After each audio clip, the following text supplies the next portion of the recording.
네, 안녕하세요. 미국 주식 멘탈 케어하기 멘탈이 전부다입니다. 네, 오늘 애플의 애플카에 대한 로이터의 뉴스가 나오면서 굉장히 화제가 되고 있습니다. 요점은 애플의 전기차가 빠르면 2024년에 나올 수 있다는 것입니다. 핵심은 세 가지인데요. 소비자를 위한 완성차를 직접 만든다는 거, 그리고 배터리 모듈을 제거해서 최대한 많은 배터리셀을 대량으로 늘리는 모노셀 디자인을 채용함으로써 주행거리는 높이고 가격은 낮추는 것을 목표로 하고 있다는 것, 그리고 라이다 센서를 사용할 것이라는 정보입니다. 단 로이터는 언제든 애플이 프로젝트를 축소할 수 있고 또한 시기가 2024년보다 뒤로 미뤄질 수 있다는 점은 경고를 했습니다. 애플카는 사실 없었던 얘기가 아니라 원래부터 프로젝트 타이탄이라는 명칭으로 2014년부터 진행되고 있는 프로젝트입니다. 사실 애플이 오피셜로 구체적으로 밝힌 것은 거의 없습니다. 프로젝트명과 프로젝트가 아직 유지되고 있다는 정도만 밝혀져 있는데요. 그 외의 모든 것은 실질적으로는 논 오피셜이라고 보시면 됩니다. 우선 애플카에 대해서 알아보려면 그 기원으로 거슬러 올라갈 필요가 있습니다. 애플카는 원래 프로젝트 타이탄이라는 비밀스러운 프로젝트 명으로 2014년에 팀 쿡의 승인을 받고 프로젝트가 시작된 것이 2015년 초에 밝혀졌습니다. 2015년 2월에 애플에서 임대한 한 밴이 캘리포니아 북부를 운행 중인 것이 목격이 됐는데 문제는 밴에 여러 대의 카메라가 부착되어 있었다는 점입니다. 처음에는 구글 스트리트 뷰 같은 그런 맵 서비스를 애플이 준비 중인 것이 아니냐는 추측이 있었는데 그때부터 이미 이것이 자율주행을 위한 준비가 아니냐는 좀 더 진보적인 추측도 있었습니다. 단 그 밴에 운전자가 타고 있었기 때문에 자율주행보다는 애플 맵 쪽에 좀 더 무게추가 쏠렸었죠. 그런데 2월 중순 정도에 파이낸셜 타임스가 애플이 자동차 기술 그리고 자동차 디자인 전문가를 모집하고 있다는 사실을 밝혀내요. 거기다가 이 기사에서는 애플이 전 벤츠의 연구개발에 임원으로 있던 사람까지 고용했다는 것을 강조하면서 이거는 분명히 애플이 자동차를 노리고 프로젝트를 진행하고 있는 것이다 라고 얘기를 합니다. 그리고 바로 얼마 있다가 월스트리트 저널이 애플의 이 새로운 프로젝트가 프로젝트 타이탄이라는 이름으로 진행이 되고 있고 이거는 명백하게 전기 자동차를 만들기 위한 프로젝트라고 얘기를 합니다. 그러면서 애플의 제품 디자인 담당 부사장이 이 프로젝트를 진행하고 있다고까지 얘기를 해요.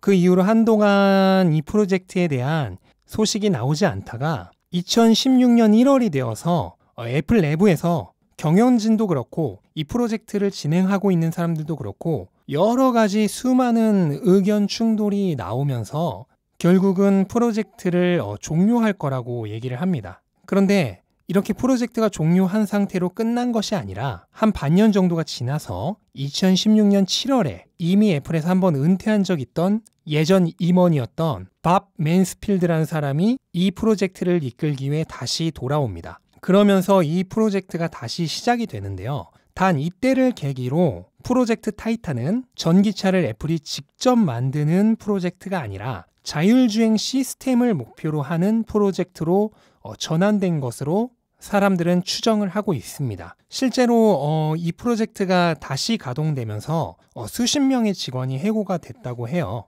그래서 실제로 자동차를 직접 만드는 게 아니라 자율주행 시스템만을 개발하는 것으로 프로젝트가 전환된 걸로 모두가 알고 있었습니다.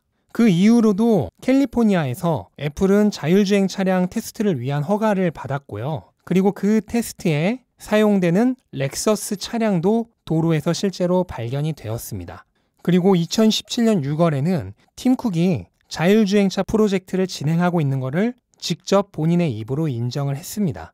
그 후 2017년 11월부터 2018년 12월까지 약 1년간 8만 마일 정도를 자율주행 기록을 한 것으로 알려져 있어요. 그런데 구글이 진행 중인 웨이모는 이미 이 시점에서 자율주행 운행 기록이 1000만 마일을 넘었었습니다. 그러니까 애플의 100배 이상이 이미 이 시점에 있었던 거죠. 그리고 테슬라는 2019년 기준으로 20억 마일의 자율주행 기록이 쌓여 있는 상황입니다. 그러니까 사실 애플의 이 자율주행 기록은 경쟁자들과 비교도 안 될 정도로 소규모의 레벨이라고 볼 수가 있어요. 그리고 2018년 9월에 캘리포니아에서 자율주행차 누적 허가 건수가 약 70건 정도까지 되는 것이 확인이 돼서 애플이 계속해서 이 프로젝트를 진행 중임이 2018년에도 확인이 됐고요. 참고로 GM 같은 경우에는 이 당시 애플보다 2배 이상 높은 175건 정도의 자율주행차 허가를 받아놓은 상황이었습니다. 그래서 여기까지만 보면은 애플이 사실상 완성차는 포기를 하고 자율주행 시스템에만 집중을 하고 있는 것으로 보이긴 했는데, 애플 관련 유명한 애널리스트인 민치거, 이 사람이 애플이 여전히 자율주행 시스템과 동시에 완성차도 개발 중이고 2023년에서 2025년 사이에는 애플카를 출시할 거라고 얘기를 했습니다. 그러면서 애플카에 대한 희망이 완전히 사라지지는 않았고요. 그리고 2019년 6월에는 애플이 자율주행차 스타트업인 드라이브.ai라는 기업을 인수함으로써 자율주행 프로젝트를 결코 포기하지 않았음을 다시 한번 증명을 했습니다. 그런데 2019년 1월에는 자율주행차 관련해서 200명 정도의 직원을 감원을 했어요. 그래서 이 중 많은 직원들이 애플의 다른 프로젝트로 이동을 했는데, 이거는 애플이 아무래도 역시나 완성차보다는 자율주행 솔루션, 그러니까 엔비디아가 지금 하고 있는 것과 비슷한 것을 진행하는 것이 아닌가 하는 그런 추측을 아무래도 강화시켜주고 있는 내용입니다. 왜냐하면 현실적으로 직접 완성차까지 개발을 해야 하는 그런 프로젝트라면 프로젝트를 오히려 확장을 하고 직원을 늘리는 것이 마땅한 타이밍에 오히려 직원을 감원을 한다는 게 상식적으로 말이 되는 것인지 조금 의문이 가죠. 그래서 여전히 엔비디아와 같은 자율주행 시스템, 자율주행 솔루션 쪽에 좀 더 무게를 두고 있지 않나 강하게 추측이 되고요. 그 외에도 몇 가지 생각해 볼 것들이 있는데, 우선은 애플은 무엇을 만들든 본인들이 직접 제조하지 않습니다. 그렇기 때문에 자동차를 만든다고 하더라도 차체는 물론이고 배터리도 당연하고 거의 모든 제조는 외주일 것입니다. 이거는 모든 것을 스스로 만드는 테슬라와는 천지차이고, 심지어 다른 기존 완성차 업체들보다도 더 외주 물량이 많을 것임을 얘기하는 거죠. 그럼 모든 것이 외주일 때는 무엇이 안 좋을까? 우선은 마진율의 저하가 당연히 첫 번째로 꼽히겠죠. 그로 인해 가격은 결코 싸지기 힘듭니다. 그리고 통합 시스템의 완성도 저하가 있겠죠. 테슬라는 현재 소프트웨어부터 하드웨어까지 대부분의 중요한 핵심을 모두 스스로 만들고 있습니다. 이게 테슬라의 최대 강점 중 하나인데, 기존 완성차 업체들도 따라하지 못하는 거죠. 근데 애플은 기존 완성차 업체보다도 더 심하게 거의 모든 것을 외주에 맡길 거라는 점. 또한 자동차는 컴퓨터와는 다르죠. 자동차는 생명과 직접적으로 연관이 있는 제품입니다. 그래서 자동차 업체로서의 노하우와 안전 보장이 그 무엇보다도 중요한 분야입니다. 테슬라도 여전히 욕을 먹고 있는 게 바로 자동차 메이커로서의 능력 부족이잖아요. 이것만큼은 어떻게 해도 수십 년에서 100년 이상 자동차를 만들어 온 기존 완성차 업체를 이길 수가 없습니다. 그런데 자동차에 대한 노하우가 전혀 없는 회사가 그렇기 때문에 자기들이 직접 만들지도 못하고 전부 외주로 만든 자동차를 타고 도로 위를 달린다. 저라면 별로 사고 싶은 생각은 들지 않을 것 같습니다. 그러면 만약에 유명한 제조업체와 협업을 한다면 그렇다 해도 크게 달라지지 않는다고 생각해요. 자율주행 소프트웨어와 하드웨어, 그리고 배터리와 자동차 제조까지 모든 것이 본인들의 통제하에 통합되어 통합 시스템으로 운영되는 것과 다 조각조각 외주를 줘서 심지어 마지막에 조립하는 것까지 전부 외주로 진행하는 것과는 결코 같지 않을 것입니다. 또한 현재 열심히 자율주행 훈련을 하고 있는 웨이모 등을 비롯한 수많은 자율주행 진영이 있는데 몇 년 후에나 비로소 제대로 무언가를 시도해 볼 수 있는 애플의 자율주행 시스템이 과연 얼마나 경험치를 축적할 수 있을까? 앞에서도 얘기했듯이 이미 자율주행 거리를 축적하고 있는 다른 회사들에게 압도적으로 밀릴 것이 분명한데 그 격차를 과연 따라잡는다는 게 현실적으로 가능할까 하는 점도 생각해 봐야 되고요.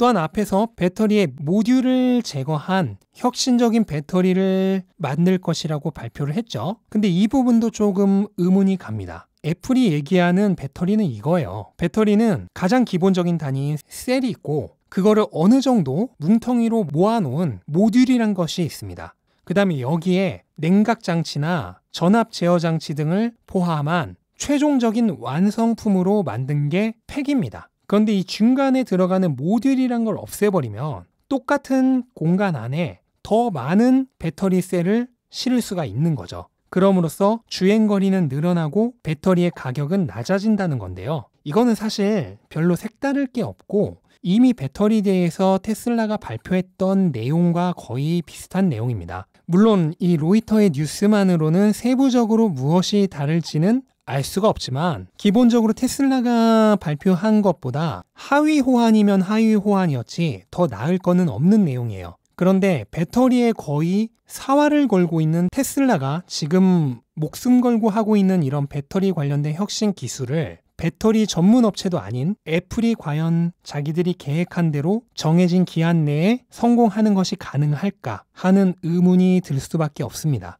그래서 제 개인적인 의견을 말씀드리자면 애플의 애플카는 지금 현재 단계로서는 테슬라는 물론이고 기존의 다른 완성차 업체들, 신생 전기차 업체들에게 위협이 되기에도 아직은 조금 조심스럽다는 게 제 의견입니다. 자율주행 솔루션이라면 사실 애플보다 엔비디아가 더 위협적이고요.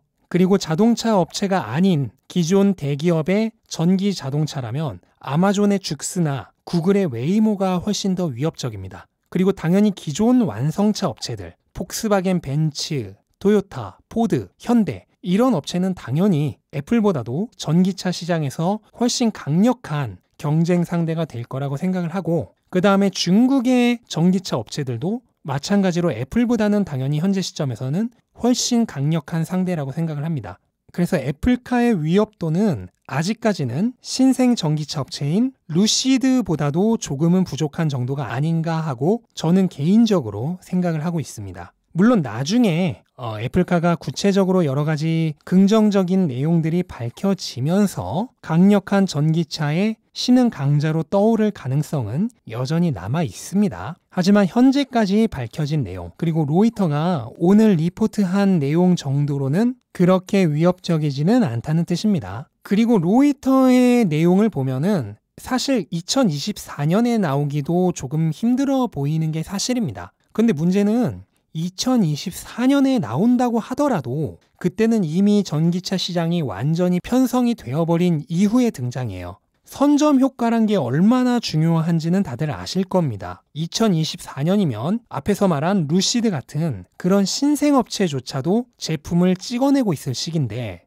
빨라야 그때, 심하면은 그것보다도 더 늦게 나오는 전기차가 시장에 얼마나 파장을 불러일으킬지는 조금 미지수입니다. 그리고 테슬라의 경우에는 많은 애널리스트들의 목표 주가에 이런 여러 경쟁자들의 도약으로 테슬라의 점유율이 15% 또는 그 이하로 떨어질 것이란 게 이미 다 반영이 되어 있어요. 그래서 신규 업체들은 다른 전기차 경쟁자끼리 파이를 나눠 가질 가능성이 큽니다. 현재까지는 애널리스트들이 예상하고 있는 테슬라의 파이를 가져갈 정도의 경쟁력 있는 업체는 현재로서는 없어 보이고 그거는 애플도 마찬가지입니다. 향후 전기차는 기존 내연기관차 시장을 완전히 잠식할 거예요. 단지 그게 언제이냐 하는 시점에 대한 의견의 차이만 있을 뿐 그 사실 자체는 바뀌지 않습니다. 벤츠, BMW, 폭스바겐 같은 기존차 업체부터 루시드 같은 신생업체, 그리고 니오나 샤오펑 같은 중국 업체, 토요타나 현대 같은 아시아 업체, 그리고 애플, 아마존, 구글 같은 전기차와는 상관없었던 대기업들까지 이 엄청난 파이를 차지하려고 수많은 기업들이 달려들 거예요. 그리고 그거는 이미 많은 사람들의 전기차 시장에 대한 비전에 이미 다 선반영이 되어 있는 부분입니다. 누가 몇 % 더 가져가냐에 미세한 차이는 있을지 모르지만 전체적인 시장의 흐름은 크게 바뀌지는 않을 겁니다. 단 누가 얼마만큼 비중을 가져갈 것이냐, 시장의 쉐어를 가져갈 것이냐, 거기에 대한 개개인의 비전에 따라서 투자에 대한 비중이 달라지겠죠. 하지만 누가 나중에 얼마만큼의 쉐어를 가져갈지 그거를 정확히 맞힐 수 있는 사람은 거의 아무도 없습니다. 그러니까 숫자가 아니라 본인이 투자하려고 하는 기업의 스토리에 집중하시고 그 스토리에 대한 믿음의 정도에 따라 본인의 투자 비중을 정하시길 바랍니다. 네, 영상 도움이 되셨다면 구독과 좋아요 부탁드리고 이만 영상 마치도록 하겠습니다. 끝까지 시청해주셔서 감사합니다.